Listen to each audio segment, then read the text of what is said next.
ہو جائے اس ٹائم۔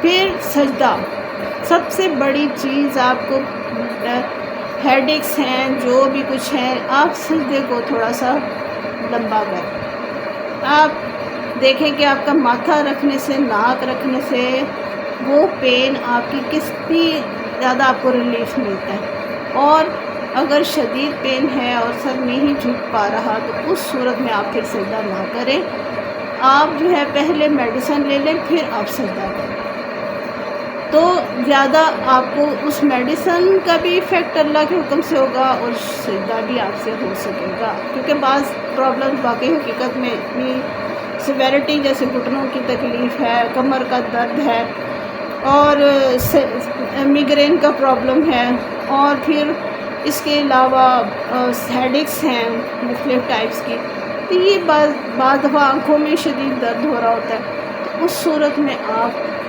نہ کریں۔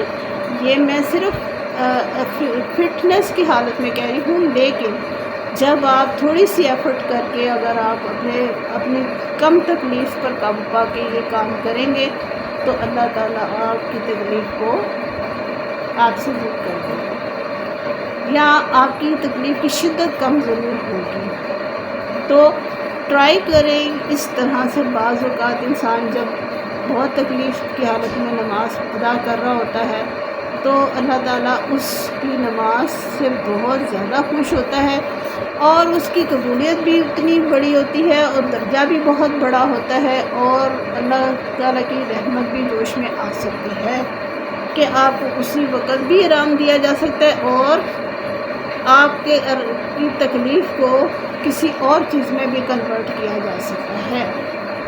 تو یہ ہے کہ کچھ چیزیں ہیں۔ اب آتے ہیں احادیث اور قرآنی آیات، جن کے بارے میں آپ اکثر پڑھتے بھی رہتے ہیں اور آپ کے سامنے سے گزرتی بھی ہیں، کہ اب جیسے ہے بسم اللہ الرحمن الرحیم، وَأَقِیمُوا الصَّلَاةَ وَآتُوا الزَّکَاةَ وَارْکَعُوا مَعَ الرَّاکِعِینَ، کہ نماز قائم کرو، رکوع کرو رکوع کرنے والوں کے ساتھ۔ رکوع کا حکم دیا گیا ہے، ٹھیک ہے، ڈائریکٹ نیچے سجدہ نہیں کرتے، رکوع کر کے پھر سجدہ کرنا ہے۔ پھر اس کے بعد وَاسْجُدُوا وَاقْتَرِبْ، سورۃ الگ کی آیت ہے، اس میں ہے کہ یہ آپ کو سجدے کا حکم دیا گیا تھا، آپ کی امت کو بھی سجدے کا حکم دیا گیا، اس سے پہلے بھی امتوں کو سجدے کا حکم دیا گیا تھا، لیکن انہوں نے سجدے کو مختلف شکلوں میں لیا۔ اب یہ ہے کہ دماغی امراض، اور خاص طور پہ جو دماغی امراض میں سینسیور ہے، جیسے جو ہے وہ شیزوفرینیا ہے، پھر کئی ایسی پرابلمس جس میں ایپیلیپسی کی بھی بات آ جاتی ہے، جو فٹس پڑھتے ہیں، اور اس طرح سے اگر یہ لوگ بھی نماز کو پابندی سے پڑھیں اور باقاعدگی سے ادا کریں تو ان کی پرابلمس بھی قدرتی طور پہ حل ہونا شروع ہو جاتی ہیں۔ میڈیکیشن بھی ضروری ہے، لیکن نماز اور میڈیکیشن کو اگر اکٹھا لے کے چلیں گے تو انشاءاللہ آپ کو آپ کے مرض سے نجات مل جائے گی۔ آپ صلی اللہ علیہ وسلم نے فرمایا تھا نا کہ قرآن پاک کی آیت بھی ہے، وَإِذَا مَرِضْتُ فَهُوَ يَشْفِينِ، تو جب میں بیمار ہوتا ہوں تو وہ مجھے شفا دیتا ہے۔ شفا دینا اللہ کا کام ہے۔ انسان کو اللہ تعالیٰ نے بتایا ہے کہ یہ جو ہے نا یہ چیزیں آپ ڈیلی بیس پہ کریں تو آپ کو جو ہے نا شفا مل جائے گی آپ کے مختلف امراض سے۔ اور اگر آپ کے لا علاج امراض بھی ہیں، وہ تو مشیت ایزی ہے نا، تو وہ پھر اس میں جو ہے نا کم از کم آپ کے درجات اللہ تعالیٰ آگے بلند کر دیں گے، اگلے جہان جا کے آپ کو اور بہت کچھ مل جائے گا، اور اس کی وجہ سے آپ اتنے خوش ہوں گے کہ آپ کو یہ دنیاوی تکلیف اٹھائی ہوئی کچھ بھی محسوس نہیں ہوگی۔ تو پھر ایک اور چیز ہے تسبیح فاطمہ، 33 مرتبہ سبحان اللہ، 33 مرتبہ الحمدللہ، 34 مرتبہ اللہ اکبر۔ یہ جو بندہ پڑھ کے جسم پر پھونکتا ہے اس کو اس کا جسم سارا دن ایکٹیو رہتا ہے۔ تو بعض لوگ چائے پی کے حشر کر رہے ہوتے ہیں ایکٹیو رہنے کے لیے، کچھ تو یہ تسبیح جو بندہ بھی آفٹر نماز پڑھتا ہے اور اپنے جسم پہ دم کر لیتا ہے تو اس کا جسم سارا دن سستی اس کی ختم ہو جاتی ہے اور وہ ایکٹیو رہتا ہے. کر کے دیکھیے گا. پھر یہ ہے کہ عاقب الصلاۃ لذکری، اللہ تعالیٰ نے فرمایا میری یاد کے لیے نماز قائم کرو. اب یاد کرنا ضروری ہے. جب اللہ تعالیٰ نے کہا نا فاذکرونی اذکرکم واشکروا ولا تکفرون، کہ تم مجھے یاد کرو میں تمہیں یاد کروں گا. اللہ کا بھی یہی طریقہ ہے کہ آپ اگر اس کو یاد کریں گے پھر وہ آپ کو یاد کرے گا. ویسے تو اس کو یاد پتہ ہی ہے، اس کے علم میں ساری مخلوقات ہیں، لیکن ذکر ایک علیحدہ چیز ہے. ذکر آپ باتوں کی صورت میں بھی کر سکتے ہیں، عبادت کی صورت میں بھی کر سکتے ہیں، ذکر اذکار کی صورت میں بھی کر سکتے ہیں. تو ذکر کا حکم اللہ تعالیٰ نے دیا ہے کہ ذکر کریں تو آپ کو اللہ تعالیٰ یاد کرے گا اور آپ کے مسئلے بھی حل ہو جائیں گے. وَأْمُرْ أَهْلَكَ بِالصَّلَاةِ، اور اپنے اہل خانہ کو بھی نماز کا حکم دو. سورۃ طٰہٰ کی آیت ہے کہ امر أَهْلَكَ بِالصَّلَاةِ، کہ اپنے اہل خانہ کو جو ہے نا وہ نماز کا حکم دے. پھر ان الصلاۃ تنہی عن الفحشاء والمنکر والبغی، بے شک نماز جو ہے بے حیائی اور برائی کی باتوں اور بغاوت سے روکتی ہے. یعنی کہ یہ جب نماز انسان آتا ہے، منافق اور کی جو پہچان تھی نا وہ یہ تھا کہ وہ نماز میں سستی کرتے تھے اور ان کا دل نہیں مانتا تھا نماز پڑھنے کو.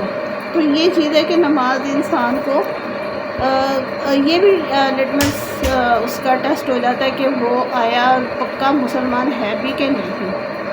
اچھا، اب ایک اور چیز بھی ہے اس میں، نماز پڑھنے والوں میں ایک ہیبیچول نمازی بھی ہے. ہیبیچول نمازی وہ ہیں جو کہ نماز کو، یعنی کہ 40 سال آپ مسلسل نماز پڑھیں نا تو آپ کی ہیبٹ، آپ کی گھٹی میں نماز پڑ جاتی ہے. پھر آپ نماز کو ترک نہیں کر سکتے. لیکن وہ نماز جو ہیبیچول ہو جائے، ترک بھی نہ ہو، لیکن آپ کے ساتھ ساتھ کارنامے اور آپ کے کرتوت بھی برے ہوں، پھر بڑے خطرے کی بات ہے، کیونکہ وہ نماز آپ پہ اثر کرنا چھوڑ چکی ہے. اگر آپ کے کرتوت برے ہیں اور آپ تمام گناہ کر رہے ہیں، تنگ کر رہے ہیں، لوگوں کو پریشان کریں، کیونکہ نمازی بے شمار ایسے بھی ہیں جن کی نمازیں زیرو ہو جائیں گی. وجہ یہ کہ ان کے کرتوت برے ہوں گے، وہ دوسروں کو ایذا پہنچاتے ہوں گے. تو ایسی نمازیں سروں سے نہیں اٹھتی اور ایسے قرآن حلق سے نہیں آگے جایا کرتے. تو یہ بات ذہن میں رکھیں کہ انسان کو دنیا میں جب چلنا ہے تو بہت احتیاط سے چلنا پڑتا ہے، کیونکہ یہ نماز، روزہ، زکوٰۃ، حج یہ فرض تو ہیں، ہر وقت ان کی ریپیٹیشن بھی ہوتی رہتی ہے، لیکن اس کے ساتھ ساتھ انسان کو باقی معاملات، حقوق العباد کو بھی دیکھنا پڑتا ہے، جو کہ بہت امپورٹنٹ ہے. اگر ہم حق مار رہے ہیں، کسی کو تنگ کر رہے ہیں، کسی کا، تو ہم جتنے مرضی حج کرتے جائیں کوئی فائدہ نہیں، جتنی مرضی نمازیں پڑھتے جائیں کوئی فائدہ نہیں، جتنے مرضی سجدے کریں اللہ میاں کے، جتنے مرضی حقوق پورے کریں، جتنا مرضی انفاق کریں، کچھ اگر آپ اپنے گھر کے بندوں کو تنگ کر رہے ہیں، ان کا جینا حرام کیا ہوا ہے، ان پہ سختی کر رہے ہیں، یا آپ کسی ایک فرد باہر کے اوپر آپ کا ٹارگٹ ہے اور آپ اس کو ایذا پہنچا رہے ہیں یا ہمسایوں کو ایذا پہنچا رہے ہیں، کوئی بھی ایسی حرکت آپ سے سرزد مستقل ہو رہی ہے نا، تو وہ آپ پہاڑ بھی اپنے ساتھ اٹھا کے لے کے جائیں گے نا تو وہ زیرو ہو جائے گا. بہتر یہ ہے کہ آپ اپنی زندگی میں وہی کام کریں جو اللہ تعالیٰ کے منظور شدہ کام ہیں، اور ٹیلی کریں، روز ٹیلی کرنا چاہیے اپنے اعمال کو، اپنی عبادات کو ٹیلی کر کے چلنا چاہیے. اور دنیا کے معاملات جتنے بھی سنگین اور سخت ہیں ان میں بھی صبر بھی کرنا پڑتا ہے اور اپنے آپ کو لے کر چلنا پڑتا ہے، ان حالات کے مطابق بھی لے کر چلنا پڑتا ہے. سم ٹائم انسان کو ایسے نیگیٹو حالات بھی آ جاتے ہیں، اتنی مشکل پیش آ جاتی ہے، اتنی مشکل آزمائش آ جاتی ہے کہ اس میں سے نکلنے، اس کو لے کر چلنا اور سالہ سال لے کر چلنا اس کے لیے اس کو تھکا دیتا ہے.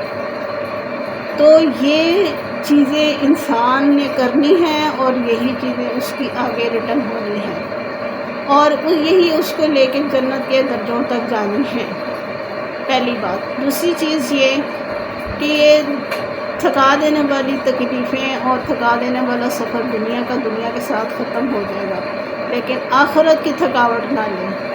آخرت کا تھکاوٹ بہت بڑی ابداً آباد تھکاوٹ، تو اس لیے ہمیں نماز کو پہلے دیکھنا پڑے گا، جو ہماری باقی چیزوں کو جو ہے نا وہ ہائی لائٹ کر رہی ہے، ہماری باقی چیزوں کو فوکس کر رہی ہے، اور ہمیں ہیبیچول نمازی نہیں بننا چاہیے۔ ہمیں نماز کو اس کی حقوق کے ساتھ پڑھنا چاہیے، یہ نہیں کہ ہم صرف ایک سبق پڑھ کے فارغ ہو جائیں، نہیں، ایک قرآن کو پڑھیں لیکن اپنے پر اپلائی نہیں کریں، اس قرآن کا بھی کوئی فائدہ نہیں۔ جو معذرت کے ساتھ جو لوگ لمبی لمبی تفسیریں کھول کھول کے سب کو بیان کرتے ہیں، لیکن ان کے اپنے گھروں کے معاملات انتہائی خراب ان کے معاملات چل رہے ہیں، ان کا بھی کوئی فائدہ نہیں۔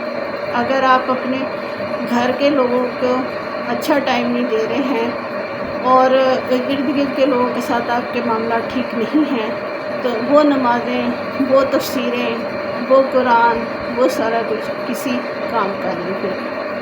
آپ پہلے اپنے آپ کو جج کریں ڈیلی کہ آپ کیا کر رہے ہیں، آیا آپ لوگوں کے ساتھ کیسے چل رہے ہیں، اپنے گھر کے لوگوں کے ساتھ کیسے چل رہے ہیں، ارد گرد کے لوگوں کے ساتھ آپ کا کیسا رویہ ہے، یہ بڑا کاؤنٹ ہوتا ہے۔ پھر عبادات پلس ساتھ میں کاؤنٹ ہوتے ہیں، یہ وہ کمپلسری کوسچن ہے آخرت کے پیپر کے جو آپ کو کرنے ہی کرنے ہیں۔ وما علینا الا البلاغ۔